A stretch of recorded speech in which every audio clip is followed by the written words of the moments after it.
In this video, we're looking at trigonometric ratios. And this question reads, in triangle ABC, right angled at B, AB is equal to 24 centimeters, BC is equal to 7 centimeters. And we asked to determine the sine of A, cosine of A, sine of C, and the cosine of C. So first thing first, we need to have a sketch of the triangle. Let's do that. Why a right angle? Because we're told that it's right angled at B. So here we have two sides of the triangle meeting at 90 degrees. So it's a right angle triangle. Now let's input B, since we should have B here, since it's right angled at B, and the other two vertices A and C. So now we can indicate on the triangle the length 24 for side A to B as well as side B to C, which has a length of 7 centimeters. Notice that AC is not given. Will we need it? Well, side AC is the side that faces this 90-degree angle, and therefore side AC is what we refer to as the hypotenuse. It's the longest side in a right angle triangle and it faces the 90-degree angle. Okay, now let's look at sine A. How would we find side A? Well, let's go straight to the trig ratio, sine, cosine, and tangent. And we usually use SOHCAHTOA. Okay, so SOHCAHTOA helps us to remember the ratios for sine, cosine, and tangent, where sine is opposite over hypotenuse. So let's focus on that for now. Sine of angle A is equal to the opposite side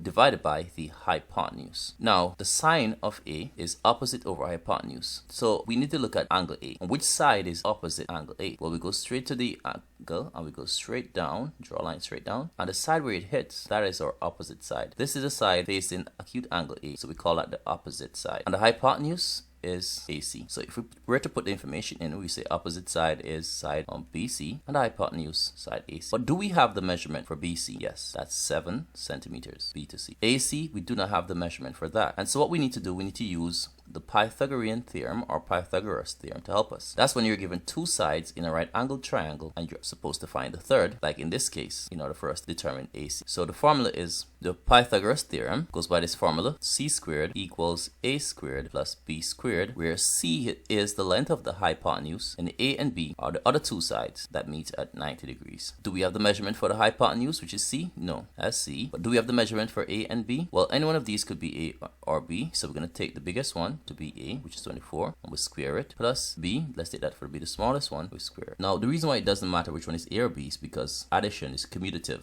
The order doesn't matter. Now C squared is equal to 24 squared, which is 576, and 7 squared is 49. And when you add these two figures together, you're going to get that C squared is equal to 625. But what is C? Well, if I square root this side, I get rid of the square, I'm left with C, and square root in this side, I get 25. So I can input the measurement for side A to C. That is going to be 25 centimeters. Okay, now that I know that, I can replace AC with measurement AC with 25 centimeters. Canceling out centimeters with centimeters, I'm left with 7 over 25. Now let us determine cosine of acute angle A. So the cosine of acute angle A is going to be equal to, let's look at this, adjacent divided by hypotenuse. Alright, so this is cosine equals adjacent divided by hypotenuse. Now the adjacent side is the side that we have remaining after identifying this as the opposite and this as the hypotenuse.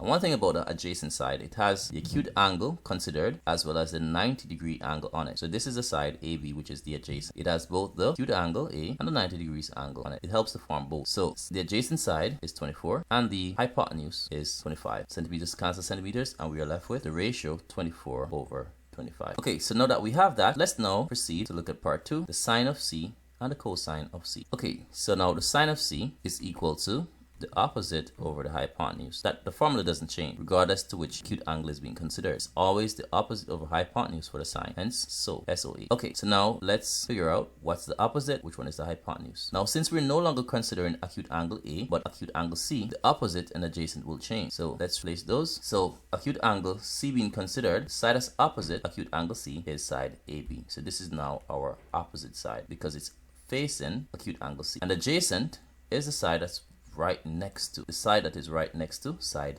BC. This is our adjacent side. Another way to recognize it is the side with the acute angle being considered and the right angle. It helps to form both of these angles. And so opposite side will be AB and the hypotenuse is going to be side AC. Notice that we did not use the adjacent because sine only utilize opposite and hypotenuse. So side AB is 24 and side AC is 25. Now let's look at cosine. Cosine of acute angle C is equal to the adjacent side over the hypotenuse. Remember, cosine is adjacent over hypotenuse. And the adjacent side here is BC in relation to acute angle C, and the hypotenuse is AC. So the ratio that we're looking for is BC, which is 7, divided by the hypotenuse, which is going to be a side AC of 25 centimeters. So the ratios for sine C And cosines are 24 over 25, 7 over 25 respect. What about tangent? Well, we can find the tangent two ways. Let's look at TOA, which is this. Tangent is equal to opposite over adjacent. Tangent of C is equal to opposite over adjacent. And the opposite is side AB, and the adjacent side is side BC. And so AB is 24 and BC is 7.